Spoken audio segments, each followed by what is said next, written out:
And Mark, lots of VIP guests will be attending. This is going to be a huge security operation, isn't it? Yes, indeed. The Metropolitan Police Commissioner, Sir Mark Rowley, has now described this single-day policing operation, the day-to-day of the coronation, as the biggest policing operation in the history of the Metropolitan Police. So that gives you an idea of just what's involved here. 11,500 police officers will be supported by thousands of members of the military and thousands of private security guards who've been drafted in as well to help manage the crowds who are now starting to arrive in very significant numbers into central London.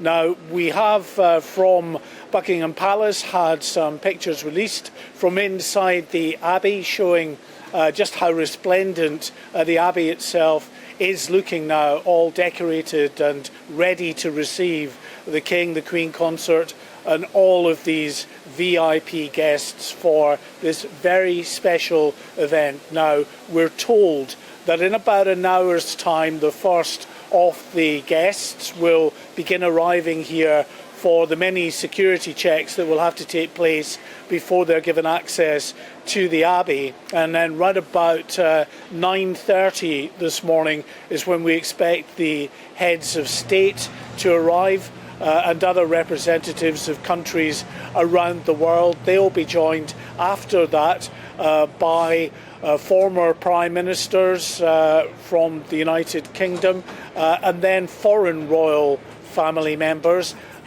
before the British royal family start arriving here ahead of the King and Queen Consort, who are expected to arrive at the Abbey just before 11 o'clock this morning. As you say, Mark, lots of security for the VIPs, but actually this is a huge security operation just for the members of the public, isn't it? Oh, absolutely massive, yes.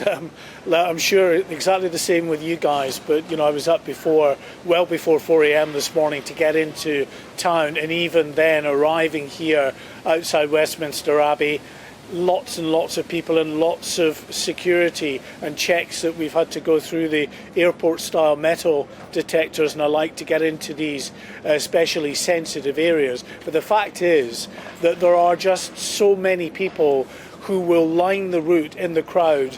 It is impossible to actually put those individuals through these scanner-type checks. They really just have to be observed by all of the police and the military and private security guards who will be lining the route. They'll get to know the people in their section of the crowd, make sure they're all okay, and look out, of course, for anything untoward. And really, that could be any manner of potential issues, everything from international terrorism to those political activists or lone individuals that want to make some kind of perverse statement during this coronation. So a big old headache for the security planners, and they will be very, very happy when this coronation weekend has finally ended, if it's ended without incidents of note.